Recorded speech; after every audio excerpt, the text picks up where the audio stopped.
যেটা জিজ্ঞেস করবো, কবে আবার মাঠে ফিরতে দেখছি তোমায়? আশা করি একটু একটু টাইম লাগবে। এটা ফুটবলারদের জীবন, এরকম অনেক কিছুই লাইফে কাটিয়ে উঠেছি।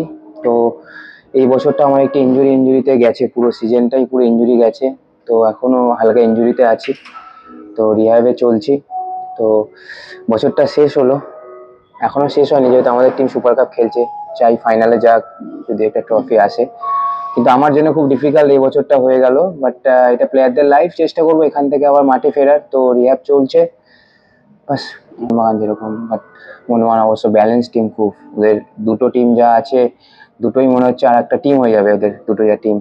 তো টার্গেট হয়নি, তো ওরা আবার প্রিপারেশন করেছে সুপার কাপের জন্য। সুপার কাপটা যদি চ্যাম্পিয়ন হতে পারে, যেরকম আমরা না, ব্যাঙ্গালোর রানার্স হয়েছে, ব্যাঙ্গালোর ট্রাই করছে, দেখো ব্যাঙ্গালোর আউট হয়ে গেছে।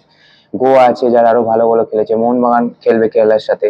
তো এখনো কিছু হয়নি, এখন নেক্সট ম্যাচ ইন্টারকাশির সাথে ম্যাচ বাই ম্যাচ, এখন কোচের প্ল্যান অনুযায়ী খেলবে। যদি চেষ্টা করছে অ্যাটলিস্ট পরের ম্যাচটা জেতার, তারপরে ম্যাচ টু ম্যাচ ভাববে। তুমি যদিও তুমি নিজে একটা বড় সময় মোহনবাগানে খেলেছো, ইস্ট বেঙ্গলের সাম্প্রতিক যা অবস্থা, গত বেশ কিছু বছর ধরে নেই কোনোভাবে, কোথায় মানে ইস্ট বেঙ্গল কোথায় পিছিয়ে পড়ছে? কিছু জিনিস পেতে গেলে না কিছু জিনিস ছাড়তে হয়। যেরকম একটা সময় টুটু স্যার, সঞ্জয় দা, আরও যারা ছিল, দেবাশিস দত্ত স্যার, এরা সব যারা চালাতো ক্লাবটা, কিন্তু যখন দেখেছে আমি আর পারবো না, তখন তারা ছেড়ে দিয়েছে ক্লাবের স্বার্থে, সমর্থকদের স্বার্থে। তাই আজ এত সাকসেস। ছাড়তে না পারলে কিছু জিনিস হবে না। তারা কিন্তু ছাড়তে পারিনি কিছু জিনিস। কেন পারিনি?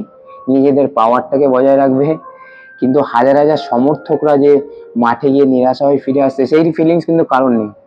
সব যে যারা হচ্ছে পাওয়ার আর হচ্ছে চেয়ার, আমি আছি আমি থাকবো, আর কি হোক না হোক। এর জন্যই আমাদের বাংলার ফুটবল আরো পিছিয়ে যাচ্ছে।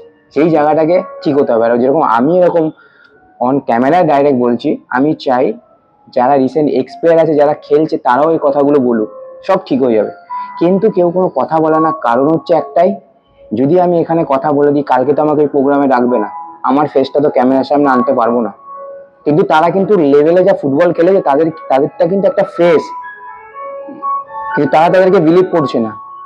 এইটাই হয়ে গেছে আমাদের প্রবলেম, যে কেউ কোনো সত্যি কথা বলছে না। আমি চাই যারা রিসেন্ট প্লেয়ার আছে আর যারা কারেন্ট প্লেয়ার যদি একটু কথা বলে, ফুটবলে অনেক কিছু চেঞ্জ হবে। কিন্তু কেউ কথা বলবেন এই কারণে, আমাকে ডাকবে না, আমি যাব না, পাবলিক ফিগারে থাকবো না। আরে ভাই, তুমি যা ফুটবল খেলেছো তুমি সারা জীবনই থাকবে, তোমাকে মনে রাখবে। কথা। শেষ প্রশ্ন করবো, মোহনবাগান সমর্থকরা তোমাকে তো মানে প্রবীর দাস, তাদের উদ্দেশ্যে কিছু বার্তা দেবে?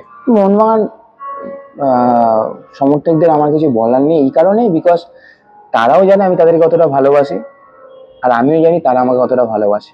বিকজ আমি মোহনবাগানের হয়ে খুব কম ম্যাচ খেলেছি, সব দিক থেকে যদি বলতে পারো তুমি, আইএসএল বলো, কলকাতা লিগটা খেলেছিলাম ওই সময়, আই লিগ বলো, খুব কম ম্যাচ খেলেছি।